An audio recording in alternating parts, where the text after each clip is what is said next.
Selamat pagi Ibu Bapak Saudara semuanya, senang sekali pagi hari ini menyapa Anda semuanya di tengah-tengah peringatan hari kenaikan Tuhan Yesus. Tuhan Yesus pergi ke surga dan ada begitu banyak alasan kenapa Tuhan Yesus pergi ke surga. Dan salah satu alasan yang kita mau pelajari sama-sama terdapat di dalam Injil Yohanes pasal yang ke-14 ayat yang pertama sampai ayat yang ke-6. Hari ini kita akan belajar salah satu alasan kenapa Yesus naik ke surga. Dan kita akan belajar ayat ini satu demi satu. Dengan kata lain, perikop ini kita akan pelajari ayat demi ayat. Dan saya percaya ini akan membuat iman kepercayaan kita makin mantap di dalam Tuhan. Membuat iman kita makin kokoh di dalam Tuhan. Dan saya tahu pelajaran hari ini akan mereview kembali iman kekristenan kita kepada Tuhan. Mari kita baca Alkitab kita, Yohanes pasal yang ke-14. Mari kita membaca ayat yang pertama sampai ayat yang ke-6. Yohanes pasal yang ke-14, ayat yang pertama sampai dengan ayat yang ke-6. Janganlah gelisah hatimu, percayalah kepada Allah, percayalah juga kepadaku. Di rumahku, di rumah Bapakku banyak tempat tinggal. Jika tidak demikian, tentu aku mengatakannya kepadamu, sebab aku pergi ke situ untuk menyediakan tempat bagimu. Dan apabila aku telah pergi ke situ dan telah menyediakan tempat bagimu, aku akan datang kembali dan membawa kamu ke tempatku, supaya di tempat di mana aku berada, kamu pun berada. Dan kemana aku pergi, kamu tahu jalan ke situ. Kata Thomas kepadanya, Tuhan, kami tidak tahu kemana engkau pergi. Jadi bagaimana kami tahu jalan ke situ? Kata Yesus kepadanya, akulah jalan dan kebenaran dan hidup. Tidak ada seorang pun yang datang kepada Bapa kalau tidak melalui aku. Hari ini seperti yang saya sudah katakan sebelumnya, kita akan bahas ayat per ayat supaya makin mantap iman keyakinan kita di dalam Kristus Yesus Tuhan. Yohanes 14 ayat yang pertama. Kita baca sekali lagi, saya akan jelaskan ayat ini. Janganlah gelisah hatimu, percayalah kepada Allah, percayalah juga kepadaku. Saudara-saudara, Yesus berkata kepada murid-muridnya, jangan gelisah hatimu. Kalau dalam bahasa yang lain, jangan engkau takut, jangan engkau ragu, jangan engkau galau. Kenapa Yesus berkata, jangan gelisah hatimu? Tentu keadaan murid-murid waktu itu sedang dalam ketakutan, sedang dalam galau. Kenapa galau? Ya ini pentingnya kalau kita belajar Alkitab itu urut, saudara. Lah tentu kita akan membaca kisah sebelumnya itu apa. Sehingga Yesus berkata, jangan kau gelisah. Kita mundur, saudara, di pasal yang ke-12, itu cerita tentang Yesus diurapi di Betania. Dan saudara, diurapi oleh Maria dengan minyak narwastu yang mahal. Dan ketika Yesus diurapi, ada yang tidak setuju. Yudas, muridnya tidak setuju. Dan ketika Yudas mencoba untuk melarang karena tidak setuju, dan Yesus berkata seperti ini, biarkan dia melakukan kepadaku. Kenapa? Karena hari penguburanku sudah dekat. Yesus mulai membicarakan kematiannya, saudara. Lalu kemudian kalau Anda baca perikop selanjutnya, itu judulnya Yesus memberitakan kematiannya.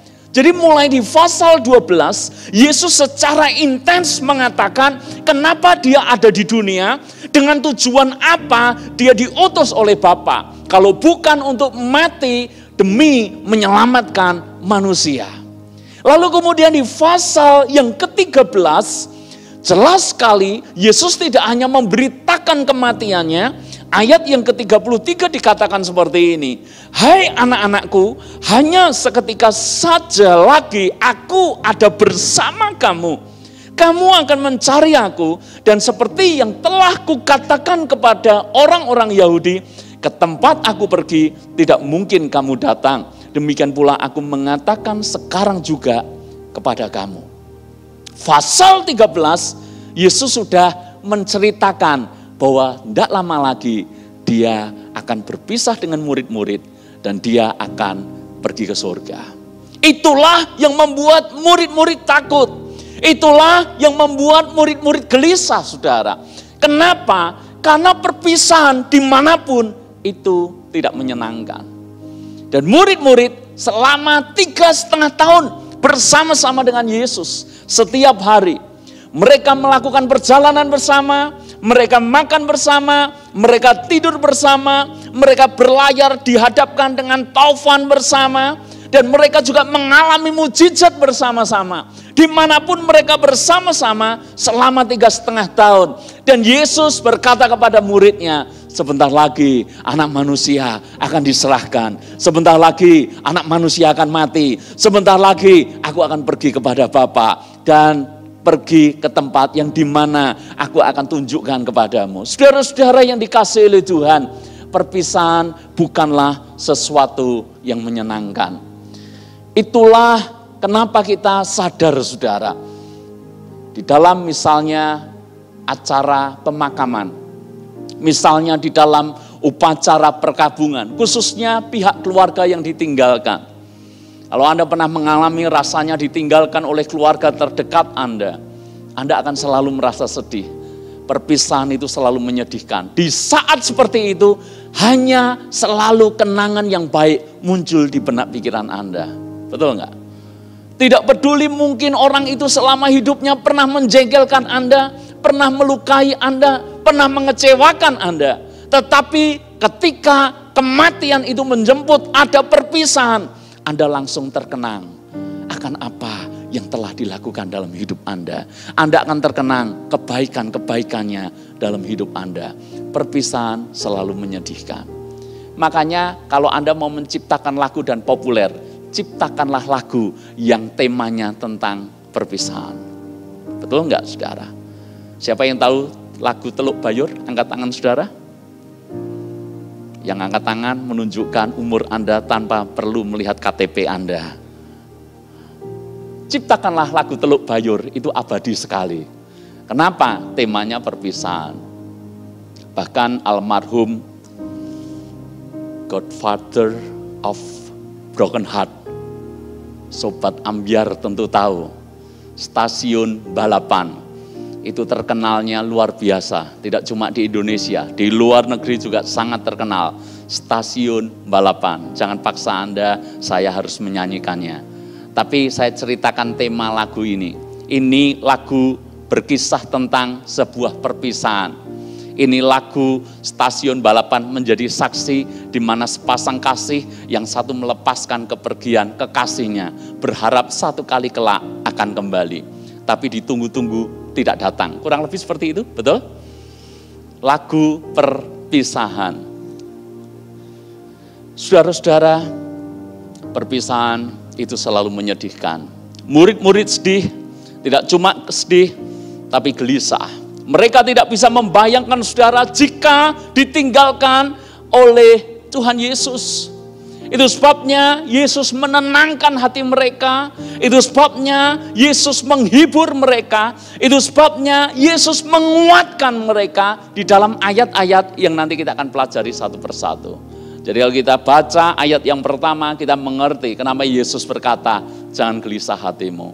Karena memang mereka harus berpisah. Yesus hendak pergi kepada Bapa. Ayat yang kedua, mari kita baca ayat ini. Di rumah Bapakku banyak tempat tinggal. Jika tidak demikian, tentu aku mengatakannya kepadamu, sebab aku pergi ke situ untuk menyediakan tempat bagimu. Jadi kenapa Yesus naik ke surga? Alasannya jelas, aku pergi kepada Bapa, aku naik ke surga untuk menyediakan tempat bagimu. Saudara-saudara, di poin ini saya ingin mengatakan kepada saudara bahwa ada kehidupan setelah kematian. Ingat baik-baik, ada kehidupan setelah kita mati.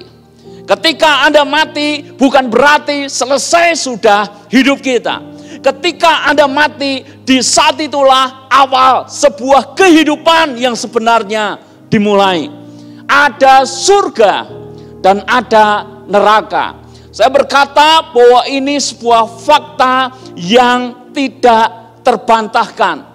Surga adalah sebuah kehidupan kekal dan neraka adalah kematian kekal. Jadi surga itu ada, neraka itu ada. Saudara-saudara, dari mana kita tahu? Karena Alkitab menyatakannya kepada kita semuanya. Dan karena dalam setiap hati manusia ada kesaksian di dalam rohnya bahwa mereka mempercayai akan ada sebuah kehidupan setelah kematian. Di dalam aliran agama apapun, di dalam kepercayaan apapun, bahkan di dalam kehidupan orang-orang yang belum pernah dengar Alkitab, mereka punya kesaksian di dalam rohnya. Kalau mereka mati bukan berarti selesai. Kalau mereka mati itu artinya dimulailah sebuah kehidupan kekal. Saudara-saudara yang dikasihi oleh Tuhan, saya ingin mengatakan kepada saudara bahwa ini fakta yang harus Anda benar-benar terima dan dengar. Surga itu ada. Alkitab mencatat surga seperti apa? Tempat yang indah. Tidak ada air mata di sana. Surga adalah tempat yang penuh dengan sukacita selama-lamanya. Sebaliknya neraka itu juga nyata. Neraka itu juga ada. Neraka seperti apa? Alkitab mencatat tempat yang penuh dengan penderitaan, tempat di mana hanya ada ratap dan kertak gigi, tempat yang sangat mengerikan. Dan saya ulangi, selama-lamanya. Itu mengerikannya neraka, saudara, karena berlangsung selama-lamanya. Saya berkata, di zaman seperti sekarang ini banyak orang makin tidak mempercayai surga dan neraka. Di zaman modern seperti ini, mereka mencoba menghapus sebuah kesaksian dalam rohnya tentang surga dan neraka. Beberapa orang berkata, tidak ada yang namanya surga dan neraka. Surga dan neraka itu hanya sebuah kondisi, hanyalah suasana hati, tapi bukan tempat yang sebenar-benarnya. Sehingga mereka berkata, surga, neraka itu hanya ketika kita mengalami sesuatu rasanya seperti apa. Lah, itu surga neraka, bukan tempat. Kalau mereka menang lotre, lah mereka berkata itu surga. Tapi kalau kalah judi, maka itu neraka. Kalau mereka punya pernikahan harmonis, dilayani dengan baik oleh pasangannya, mereka berkata itu surga dalam pernikahan. Tapi kalau tiap hari ribut, tiap hari geger, saudara, mereka berkata ini namanya neraka. Jadi neraka seringkali hanya dianggap sebagai suasana. Kalau Anda pulang kerja, Anda bisa hangout dengan teman, Anda happy, Anda senang-senang, maka Anda berkata ini surga. Lalu kemudian Anda pulang ke rumah, Anda ketemu istri Anda yang maaf cerewet, Anda ketemu mertua Anda yang rewel, lalu kemudian Anda berkata, saatnya neraka dimulai. Kenapa? Orang berpikir neraka dan surga itu hanya sebuah suasana. Kalau naik BMW, surga atau neraka? Surga. Kalau naik bis yang panas, berdesak-desakan, bau minyak si nyong-nyong tercium di hidung Anda, lalu Anda berkata, itu neraka. Kalau Anda kaya, Anda berkata, ini surga. Kalau Anda miskin, Anda berkata, itu neraka. Kalau Anda menikmati kebahagiaan di dunia ini, kesenangan duniawi, lalu kemudian Anda berkata, itu surga. Lalu kemudian kalau Anda ingin sesuatu yang Anda tidak dapat, Anda berkata, itu neraka. Kalau Anda lewat jalan yang mulus, lancar, Anda berkata, ini surga. Kalau jalannya terjal, naik, Anda berkata neraka. Tapi saya amati hari-hari ini banyak teman saya yang mencari jalan yang naik, mencari jalan yang terjal. Ternyata neraka juga dicari, saudara. Mereka berkata inilah yang namanya siksa raga, gitu ya. Serem sekali, saudara ya. Saudara-saudara, neraka, surga itu bukan hanya sekedar suasana. Saya ulangi buat Anda, surga neraka itu nyata. Nanti kita mati, sudah ada 2 tempat pilihan tersedia buat kita. Apakah Anda masuk surga, ataukah Anda masuk neraka? Tidak ada pilihan lain. Orang skeptis, ada yang berkata seperti ini, kalaupun saya masuk neraka, nggak soal. Saya di dunia ini sudah begitu menderita, saya sudah kenyang penderitaan. Jadi saya udah nggak takut dengan yang namanya neraka. Anda pernah mendengar yang seperti itu? Nantang-nantang masuk neraka, karena berpikir hidupnya sudah terlampau berat, jadi udah ngicipi beratnya hidup. Lalu kemudian ketika diberitakan tentang neraka yang penuh dengan penderitaan, dia ngomong, enggak apa-apa, aku enggak takut, sudah kenyang penderitaan di dunia. Kalau ada seperti itu, saya hanya ngomong, jangan sombong di sana, hai Ferguson. Sebab Anda benar-benar tidak mengerti neraka itu apa. Kalau Anda berpikir bahwa Anda hanya menggambarkan neraka yang sebenarnya dengan penderitaanmu sekarang, engkau benar-benar belum mengerti neraka yang sesungguhnya. Dunia ini bukan neraka.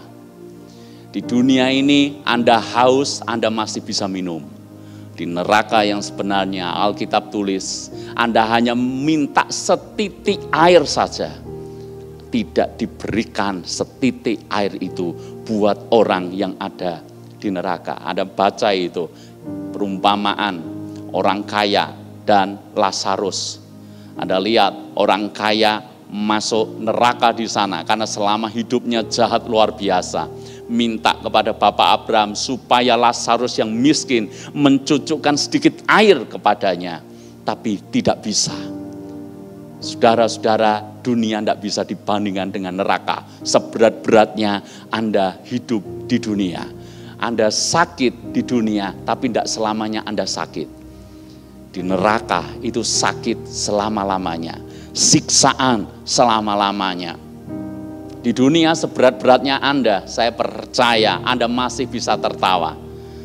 Tapi di neraka nanti jangankan tertawa, tersenyum saja Anda tidak akan pernah sempat melakukannya. Kenapa? Penderitaannya sedemikian hebat. Alkitab mencatat hanya ada ratapan dan kertak gigi. Kenapa kertak gigi? Itu tanda kita menanggung rasa sakit yang luar biasa.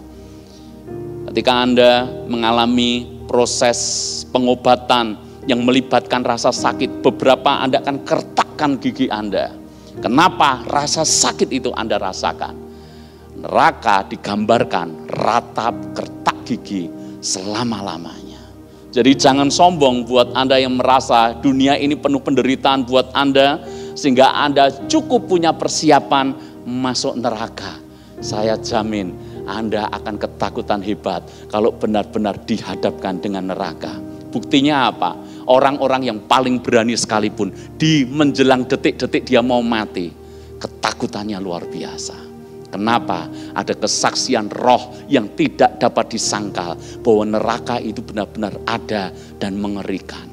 Di dunia ini bukan neraka, karena di dunia Anda masih mendengar Injil diberitakan kepada Anda. Di dunia Anda masih diberikan kesempatan untuk bertobat. Nanti kalau benar-benar masuk neraka, sudah tidak ada kesempatan lagi untuk bertobat. Ingat cerita orang kaya dan Lazarus yang miskin tadi. Orang kaya berada dalam penderitaan hebat di neraka. Minta air tidak diizinkan karena memang tidak bisa. Caranya tidak memungkinkan. Lalu kemudian orang kaya ini berkata, kalau demikian izinkan aku kembali untuk aku kasih tahu kepada keluargaku. Neraka itu ada, neraka itu mengerikan. Lalu kemudian firman Tuhan menulis, sudah ada para nabi yang memberitakan itu kepada mereka. Dengan kata lain, sudah tidak ada lagi kesempatan untuk bertobat kalau sudah masuk neraka. Makanya hati-hati dengan hidup ini. Saya mengatakan kepada jemaat, jangan Anda sombong, Anda merasa Anda sanggup untuk masuk neraka. Makanya saya paling sedih kalau ada orang yang bunuh diri, saudara. Ini orang paling bodoh menurut saya. Kalau orang berkata orang bunuh diri itu orang pengecut, tidak kuat menghadapi hidup.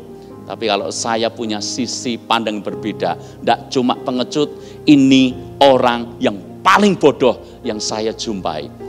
Orang bunuh diri tujuannya apa? Supaya mengakhiri penderitaan di dunia. Dia tidak ngerti, mengakhiri penderitaan untuk masuk ke penderitaan yang makin besar dan selama-lamanya.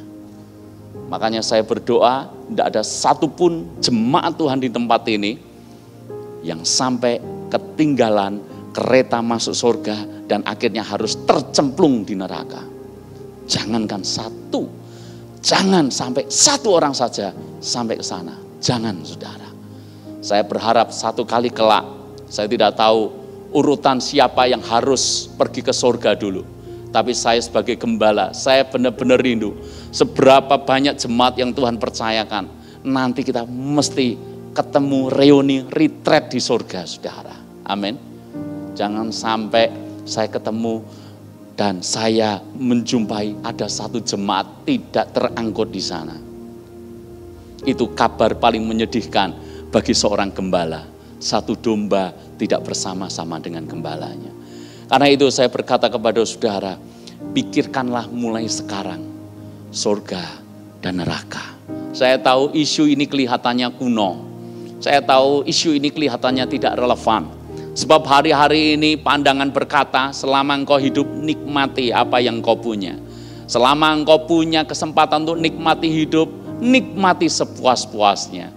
Tapi hari ini saya justru beritakan kepada Anda, dengar baik-baik. Surga ada, neraka itu juga benar-benar ada. Dan tidak ada satu orang pun yang tahu persis kapan dia mengakhiri hidupnya di dunia ini. Selesai hidupnya di dunia ini kapan? Tidak ada orang yang tahu. Sebab itu pikirkanlah surga. Makanya saya berkata kepada Anda, kalau orang pintar berhitung, orang cerdas berhitung, dia akan korbankan semua yang ada padanya untuk dia dapatkan sesuatu yang bernilai kekal. Amin, saudara. Matius pasal 13 ayat yang ke-44. Saya bacakan ini. Perumpamaan Yesus diceritakan dalam satu ayat saja. Matius 13 ayat yang ke-44. Hal kerajaan surga itu seumpama harta yang terpendam di ladang yang ditemukan orang, lalu dipendamkannya lagi. Oleh sebab sukacitanya, pergilah ia menjual seluruh miliknya, lalu membeli ladang itu. Jadi perumpamaan Yesus ini sederhana tapi sangat mengena. Ada orang menemukan harta yang mahal, perhiasan, harta karun di sebuah ladang. Anda bisa bayangkan ya, misalnya saya sedang berjalan melintasi ladang orang lain. Tiba-tiba saya melihat, ini apa? Kok kelap-kelip misalnya, saya gali, ternyata perhiasan harta karun berharga, saudara. Alkitab menulis, lalu dipendamkannya lagi. Kenapa dipendamkan? Karena itu bukan miliknya, betul nggak? Dan dia tidak punya hak itu. Kalau dia ngambil, namanya mencuri. Kalau mencuri hukumannya di zaman Alkitab bisa dirajam, bisa dihukum mati, saudara. Maka dipendamkannya lagi. Dia ngerti harta berharga di situ. Maka yang dilakukan apa? Dengan penuh sukacita, dia kumpulkan semua yang ada padanya untuk membeli ladang itu. Kalau dia punya tabungan, ambil. Punya simpanan, ambil. Kalau simpanannya masih belum cukup, dia punya aset apa? Jual. Dia punya kekayaan apa? Jual. Tujuannya apa? Jumpai siapa yang punya ladang itu. Dibeli. Kenapa dibeli? Dia tahu persis di ladang itu ada harta karun yang luar biasa, mahal dan berharganya. Yesus itu kasih pesan seperti ini loh. Korbankan sesuatu yang kurang berharga untuk dapat yang lebih dan paling berharga. Lepaskan apa yang bisa hilang untuk mendapatkan apa yang bernilai kekal. Itu inti perumpamaan Yesus. Orang yang pintar berhitung adalah ketika dia diberi kesempatan di dunia ini, dia akan kerjakan sebaik-baiknya untuk mempersiapkan sebuah kehidupan kekal yang tidak akan pernah bisa dicuri daripadanya. Makanya Yesus di dalam ayat yang lain berkata, jangan engkau kumpulkan harta di dunia ini. Sebab engkau kumpulkan harta di dunia, ngengat pencuri bisa mengambilnya. Karena itu sangat-sangat fana. Yesus berkata, kumpulkan bagimu harta di sorga. Bagi beberapa orang itu berita bodoh. Bagi beberapa orang itu berita tidak masuk akal. Bagi beberapa orang berkata justru di dunia nikmati sepuas-puasnya. Tapi kalau Anda cerdas berhitung, secara rohani Anda bisa menghitung akan hal ini. Maka Anda akan rela mengumpulkan semuanya selagi Anda di dunia untuk sesuatu yang bernilai kekal. Kenapa? Surga itu ada. Dan neraka itu ada. Saudara-saudara, saya ingin menyatakan kepada Anda, persiapan Anda untuk masuk surga sudah atau belum? Berita ini mungkin tidak menyenangkan, tapi fakta bahwa satu kali kita akan mati. Bahwa satu kali, entahkah Anda masuk surga atau neraka, itu pasti terjadi. Jadi pertanyaan saya buat Anda, tolong jawab di dalam hatimu. Persiapan Anda untuk masuk di dalam dunia kekekalan sudah atau belum? Beberapa hari yang lalu saya posting di video penggembalaan. Saya mengatakan bahwa kalau proses kelahiran di dunia ini saja dipersiapkan. Kalau tahu anaknya laki-laki, dibelikan semua yang serba biru. Kalau tahu anaknya perempuan, dibelikan semua yang serba pink. Semua sudah dipersiapkan luar biasa. Beberapa ibu hamil, senam hamil, tujuannya proses persalinan lancar. Itu juga yang dilakukan istri saya dulu, tapi tidak berhasil dengan baik akhirnya. Tapi toh sudah dipersiapkan, kami sudah persiapkan semuanya. Itu proses kelahiran di dunia, dipersiapkan. Padahal sementara itu saja dipersiapkan. Ketika kita mati, sebetulnya itu titik awal kelahiran kita di alam kekekalan yang sebenarnya. Jadi kelahiran kita yang sebenarnya bukan ketika kita lahir di dunia, saudara. Kelahiran kita yang sebenarnya nanti kita mati, itu loh proses kelahiran yang sebenar-benarnya. Pertanyaan saya, Anda sudah punya persiapan belum? Dan kalau kita tidak mempersiapkan, saya akan berkata, kita akan menjadi orang yang paling menyesal ketika kita masuk di alam kekekalan nanti. Anda akan sangat menyesal ketika Anda masuk neraka. Dan Anda pun akan cukup menyesal sekalipun Anda masuk surga, tetapi Anda tidak persiapkan dengan maksimal ketika Anda masuk surga. Mungkin Anda bertanya, loh sudah masuk surga kok nyesel Pak? Nanti saya akan sampaikan poin berikutnya. Kenapa selama di dunia ini masa persiapan yang kita kerjakan dengan sekuat tenaga. Ayat yang ketiga, kita bahas, kita kupas satu persatu. Ayat yang ketiga. Dan apabila aku telah pergi ke situ dan telah menyediakan tempat bagimu, aku akan datang kembali dan membawa kamu ke tempatku, supaya di tempat di mana aku berada, kamu pun berada. Saudara-saudara, yang namanya tempat atau tempat perhentian itu bermacam-macam. Sebutannya pun itu bermacam-macam. Saya tanya, emperan bisa disebut tempat perhentian enggak? Bisa, saudara. Bagi tunawisma, ini rumahnya, itu tempat. Lalu kemudian ada juga yang namanya kemah. Alkitab juga menulis, kemah ini ada. Lalu kemudian ada juga yang namanya rumah sewa, rumah kontrakan. Tapi ada juga yang namanya rumah permanen. Dan saya ingin Anda belajar dari ayat ini, bahasa aslinya itu kata yang digunakan tempat itu apa gitu loh. Apakah kemah, apakah rumah sewa, atau apa? Kalau dalam bahasa Yunani itu menggunakan kata mone. Kata tempat tadi pakai kata mone. Dan kalau Alkitab versi King James itu pakai kata mansion. Makanya kalau Anda sering dengar sebuah hunian mewah, mansion itu sebuah rumah permanen. Jadi mone atau mansion itu artinya sebuah rumah atau tempat secara permanen. Saudara-saudara, bukan kemah, tapi tempat permanen. Coba kita baca 2 Korintus pasal yang kelima ayat yang pertama. Saya akan bandingkan. Di dalam Alkitab itu ada rumah, tapi ada juga yang namanya kemah. 2 Korintus pasal yang kelima ayat yang pertama. Karena kami tahu bahwa jika kemah tempat kediaman kita di bumi ini dibongkar, Allah telah menyediakan suatu tempat kediaman di sorga bagi kita, suatu tempat kediaman yang kekal, yang tidak dibuat oleh tangan manusia. Selama kita di dalam kemah ini, kita mengeluh karena kita rindu mengenakan tempat kediaman surgawi di atas tempat kediaman kita yang sekarang ini. Sebab dengan demikian kita berpakaian dan tidak kedapatan telanjang. Sebab selama masih diam di dalam kemah ini, kita mengeluh oleh beratnya tekanan. Karena kita mau mengenakan pakaian yang baru itu tanpa menanggalkan yang lama supaya yang fana itu ditelan oleh hidup. Paulus menggambarkan hidup kita selama di dunia itu seperti kemah, bukan rumah, kemah.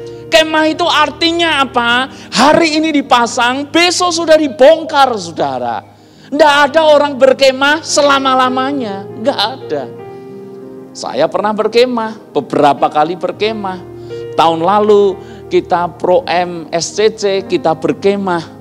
Dan tidak ada yang namanya orang berkemah, dia hiasi tenda kemahnya luar biasa. Seharian hiasi tenda. Kenapa dia tidak lakukan itu? Karena percuma. Mau dihiasi kayak apa, habiskan waktu menghiasi tenda, besok sudah dibongkar. Nangkepkah maksud saya? Artinya bahwa kalau hidup ini kemah, hidup ini sementara. Hidup ini terlalu singkat, saudara. Jadi kalau kita masih ngurusi sesuatu yang dari dunia, Alkitab berkata itu orang yang bodoh. Dan Yesus berkata, buat apa engkau mengumpulkan kekayaan, kumpulkan gandummu ke lumbung, dan engkau berpikir aku akan kumpulkan lebih banyak lagi. Kemudian dikatakan, kalau besok jiwamu diambil, engkau akan bisa buat apa? Itu kemah. Kemah itu sementara. Di dunia ini sementara. Yang permanen, Yesus tadi berkata, aku menyediakan tempat, itu rumah permanen. Di mana? Di surga. Jadi poinnya gini, saudara. Kalau kita ngerti ini sementara, saya tanya, fokusmu yang sementara atau yang kekal? Saya kasih ilustrasi lagi. Pernahkah Anda mengontrak sebuah rumah? Pergi atau berdiam di rumah kontrakan. Saya pernah mengalami 2 tahun pertama saya menikah, saya berada di rumah kontrakan. Apa bedanya rumah kontrakan dan rumah sendiri atau rumah permanen? Bedanya apa? Banyak banget bedanya. Yang pasti saudara, rumah kontrakan sebagus-bagusnya kita merawat memelihara rumah kontrakan. Tapi kita tidak akan gila-gilaan untuk renovasi total. Karena itu bukan punya kita. Karena itu bukan tempat kita. Saya ngontrak 2 tahun saudara. Bukan saya tidak berbuat baik dengan rumah kontrakan itu. Saya tetap menjaga dengan baik. Karena keramiknya masih keramik yang lama. Saya ganti keramik saudara. Sekalipun saya cari yang paling murah. Tetapi diganti keramik. Saya cat supaya nyaman, saya betulkan supaya selama 2 tahun saya tinggal, saya bisa menikmati rumah itu. Betul, itu hakikat kita di dunia. Nikmati selagi kita bisa nikmati, tapi jangan habiskan seluruh hidup kita hanya untuk fokus kepada kita ada di dunia saja. Karena itu bukan rumah kita yang sebenarnya. Kalau mau mempercantik, percantiklah rumah kekekalan kita. Itu loh tempat kita. Amin, saudara. Orang yang pinter, dia ngerti bagaimana dia melepaskan hidupnya, investasi hidupnya. Bukan lagi untuk sesuatu yang fana, tapi untuk sesuatu yang bernilai kekal. Anda boleh nginep di hotel yang paling mahal. Sebut saja, sampai hari ini hotel yang paling mahal itu ada di Dubai, di Burj Khalifa. Kalau saya tidak salah ingat, itu semalam saya pernah sampaikan kepada saudara, itu semalam 250 juta rupiah kalau dikurskan rupiah. 250 juta rupiah semalam, saudara. Anda boleh bisa nginep di sana, tapi itu hotel. Dan Anda nginep di sana, besok tetap Anda harus check out. Tidak peduli Anda bisa bayar mahal, besok tetap check out, saudara. Lah, hidup di dunia seperti itu. Ketika kita mati, itu waktunya kita sudah check out. Dan pertanyaan saya buat Anda, sudah siap belum, saudara? Makanya orang Jawa itu punya falsafah kalau direndungan cukup bagus, menjadi reminder bagi kita. Urip mung mampir ngombe, jangan ditambahi nyamil, saudara. Jangan ditambahi nyenek. Enggak, saudara, mampir ngombe aja. Ngombe itu artinya apa? Singkat. Ngombe itu artinya cepat. Kalau Anda sedikit lama Anda diomeli, saudara. Memanfaatkan wifi, betul enggak? Ada ngaku kalau ada. Hai engkau generasi milenial, jangan berpikir urip mung mampir ngombe numpang wifi. Jangan, saudara. Diomeli Anda, namanya minum ngombe ya cepat. Maka ketika urip mung mampir ngombe itu artinya hidup ini sangat singkat. Saya ini hampir tidak merasa kalau usia saya sekarang sudah 43 tahun. Seolah-olah itu masih sekitar 20-an tahun. Amin. Katakan amin. Agak memaksa ini ya. Maksud saya adalah cepat sekali ya. Tiba-tiba saya udah menikah 15 tahun. Tiba-tiba kayak tadi anak saya sudah main drum. Dulu masih bayi, dulu masih kecil, dulu masih saya antar ke sana kemari. Dulu saya masih ngajari drum. Sekarang udah main drum. Cepat sekali. Itulah hidup, saudara. Mungkin 10 tahun lagi, angka 50-an bagi saya, itu juga mungkin kayak, loh tiba-tiba udah 50. Bukankah kita semuanya ngalami? Bener loh, cuma mampir ngombe. Singkat. Singkat udah siap belum? Ayat yang keempat sampai 6. Saya akan selesai di ayat ini.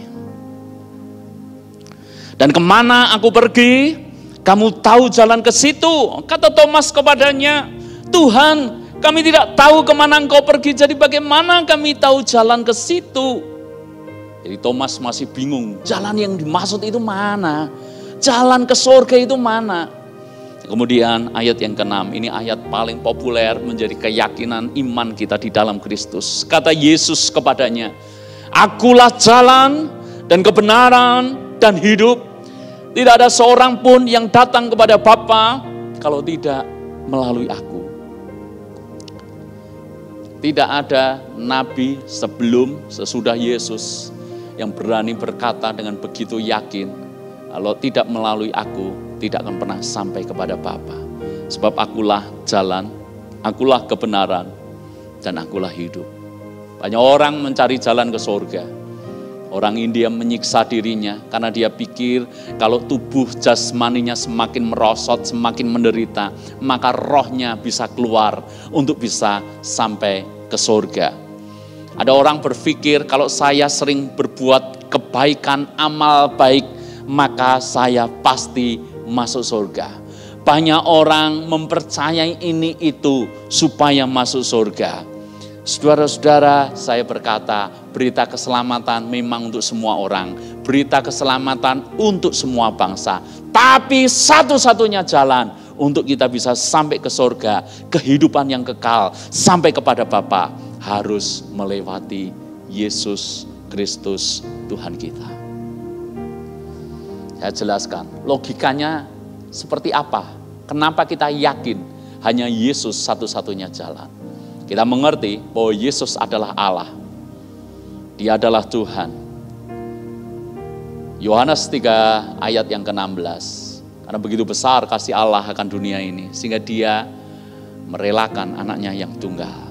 Supaya barang siapa percaya kepadanya tidak binasa, melainkan hidup yang kekal. Saudara-saudara, saya tanya, kalau ada jalan lain untuk bisa sampai kepada surga, sampai kepada Bapa, kira-kira Allah Bapa akan relakan anaknya mati di atas kayu salib enggak?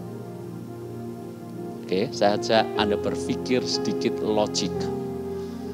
Kalau memang ada jalan lain dan tidak perlu harus Yesus turun ke dalam dunia, kira-kira perlu enggak Allah Bapa kirimkan anaknya, Tuhan Yesus Kristus, mati, menderita di atas kayu salib, menjadi jalan keselamatan bagi kita.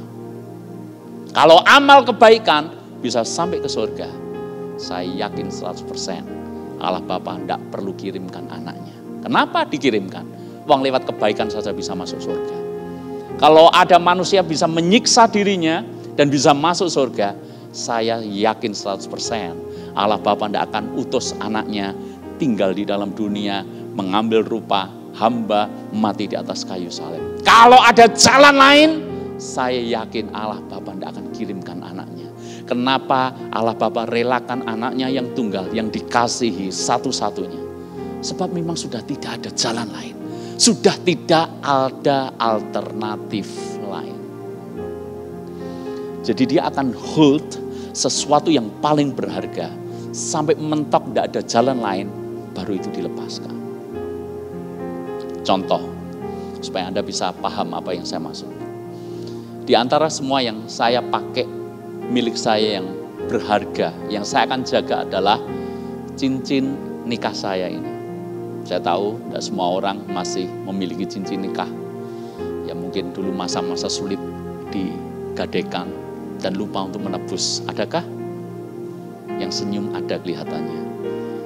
Tapi buat saya, ini tidak boleh dijual. Ya, seberat-beratnya hidup saya kalau suruh milih jual, saya akan jual yang lain dulu. Bukan yang ini. Ketika merintis penerbitan usaha kami, di tengah jalan, cash flow kami habis, saudara. Karena butuh cash flow yang cukup besar. Maka yang kami lakukan apa? Jual. Yang dijual apa? Perhiasan. Kebetulan waktu itu istri saya ketika menikah dapat lumayan banyak perhiasan. Mulai dari kalung, mulai dari anting, mulai dari gelang di tangan, gelang di kaki. Itu pengalaman agak gimana, tapi saya tetap harus lakukan itu. Karena di tengah jalan sudah tidak memungkinkan. Saya masih ingat di Coyudan, saudara, itu tempat toko emas semuanya ada dan saya jual di sana. Itu pengalaman paling menyesakan dalam hidup sebagai seorang pria, saudara. Lebih menyesakan lagi, ini mbaknya yang melayani saya mengingatkan, apa enggak sayang toh dijual? Apa enggak kasihan istrinya? Itu lebih membuat hati tertusuk-tusuk, saudara. Buat saya, kamu diam aja gitu ya. Pikirnya, waduh saudara rasanya gimana? Tapi tetap toh harus dijual. Karena memang sudah cash flow tidak ada lagi, saudara. Ya, dijual. Tapi satu yang saya tidak akan jual, cincin nikah saya ini. Harganya waktu dulu mungkin tidak seberapa. Tapi ini menemani kami 15 tahun. Tidak pernah lepas. Karena memang sudah tidak bisa dilepas, saudara. Karena dulu berat saya tidak segemuk ini, maksud saya seperti itu. Jarinya sudah terlalu gemuk, saudara. Sehingga memang tidak bisa dilepas. Tapi maksud saya adalah, tidak mungkin kalau saya masih punya sesuatu yang lain, saya lepas yang paling berharga menurut saya. Nangkapkah maksud? Nangkap maksud saya? Kalau memang ada jalan lain untuk bisa sampai ke surga, selain Tuhan Yesus, saya yakin 1000% Allah Bapa tidak akan kirimkan anaknya untuk mati bagi kita. Karena memang tidak ada jalan lain. Kalau dalam cerita saya tadi, misalnya mentok, saudara, semuanya sudah habis, tersisa ini, maka saya akan rela mengorbankan. Tapi ini sudah jadi pilihan terakhir. Sudah tidak ada lagi, satu-satunya ini saya akan lepaskan. Demikian juga keselamatan di dalam Kristus Yesus. Saya mantap sekali mengatakan hanya satu-satunya jalan keselamatan cuma Yesus. Kenapa? Kalau ada jalan lain, Allah tidak akan kirimkan anaknya bagi Anda dan saya. Saudara-saudara yang dikasihi oleh Tuhan, sebab itu saya mengatakan kepada Anda untuk mengakhiri khotbah kenaikan Tuhan Yesus ini. Percayalah kepada Tuhan Yesus dan Anda punya tiket masuk surga. Bukan dengan kebaikan, bukan. Nah, Alkitab menulis seperti ini, kebaikan manusia di hadapan Allah itu hanya seperti kain kotor. Karena orang baik bagi manusia, dalamnya hati siapa yang tahu? Benarkah dia benar-benar baik? Tidak ada yang tahu. Baik tapi munafik, buat apa saudara? Itu sebabnya amal kebaikan manusia tidak akan pernah bisa menyelamatkan manusia. Karena itu saya mengajak Anda semuanya. Ini khotbah paling basic, paling dasar kekristenan kita. Semua pelayan Tuhan di tempat ini ingat baik-baik. Kita harus pegang tiketnya dulu. Dan tiketnya adalah percaya Yesus. Kalau Anda bertanya, lalu bagaimana dengan perbuatan baik? Apakah berarti menjadi Kristen itu tidak perlu berbuat baik? Karena kita diselamatkan oleh iman kepada Yesus dan bukan perbuatan baik. Bukan seperti itu cara berpikirnya. Kita berbuat baik bukan untuk diselamatkan. Justru kita berbuat baik karena sudah diselamatkan oleh iman kita kepada Yesus. Sehingga perbuatan baik itu bukan tiket masuk surga. Perbuatan baik itu justru menjadi yang namanya upah ketika kita masuk surga. Sampai hari ini ada dua pandangan. Ada yang berkata bahwa nanti kalau kita masuk surga, semuanya flat sama. Mirip sebuah perumahan, jadi semuanya dibikin seragam. Tinggal menempati nomor berapa. Tapi saya yakin rumah kita nanti pasti beda-beda di surga. Kalau sama menurut saya tidak adil buat Paulus. Betul enggak? Menderita dalam pelayanan luar biasa, harga bayarnya luar biasa.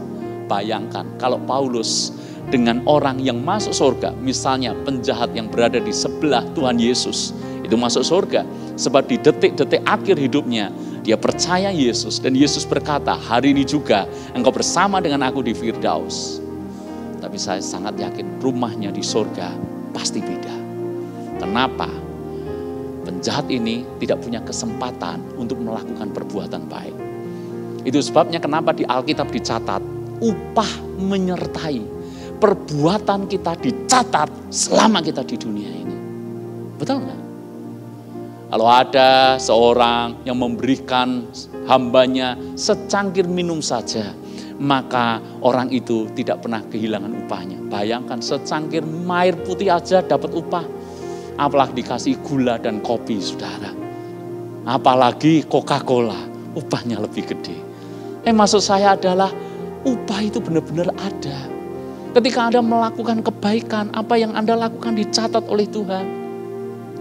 Ketika hidupmu berdampak, itu dicatat oleh Tuhan. Sehingga rumah kita nanti pasti beda-beda. Semuanya masuk surga kalau percaya Yesus. Tapi upah yang menyertai itu beda-beda. Saya harus berkata, tidak selalu rumah pendeta di surga nanti selalu lebih baik daripada rumah jemaatnya. Tapi saya harus mendisiplin diri saya. Saya sangat malu kalau nanti ketika masuk surga, kita ketemu lagi di surga, rumah saya ternyata paling jelek di antara jemaat yang lain. Betapa kebangetannya saya. Mari kita berlomba-lomba. Percaya Yesus, tiket masuk surga, tapi kumpulkan upah selama kita di dunia. Hiduplah dalam kekudusan, hiduplah dalam kemurnian hati. Layanilah Tuhan dengan setulus-tulusnya hatimu. Lakukan kebaikan bagi banyak orang. Lakukan yang terbaik buat Tuhan. Saya kira firman ini sungguh akan menjadi perenungan bagi kita di tengah-tengah peringatan kenaikan Tuhan Yesus. Tuhan Yesus naik ke surga, menyediakan tempat bagi kita. Jadi jangan gelisah hatimu. Sebuah tempat perhentian kekal. Surga itu nyata, neraka itu juga nyata. Tapi saya mendorong jemaat, siapkan hatimu. Percaya Yesus, karena dia satu-satunya jalan. Dan lakukanlah yang baik selagi kita diberi kesempatan. Haleluya, haleluya.